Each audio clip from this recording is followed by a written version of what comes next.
नमस्कार सांग माने राधे राधे।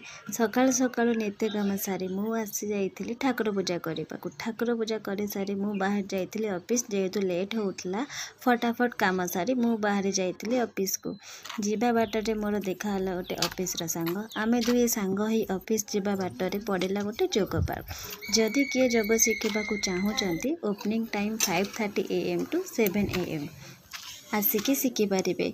ऑफिस रे पहुँचला परे मु शुणा पाइली गोटे बैड न्यूज़टा है कि जहाँ सहित आम एत दिन है काम कर आसुली से काली आसपेना कहीं आज लास्ट दिन। मन टिके दुख है कौन कर मनर दुख को मन रे रखी मु आसी जाइली लंच करने को। आज लंच रे होता भात डालमा आउ आलू भर्ता आचार खाईदे पेटे खाईदे कि मु पलि आसली काम करने को। पुणी देखा आपण सहित नेक्स्ट ब्लॉग रे रही। राधे राधे।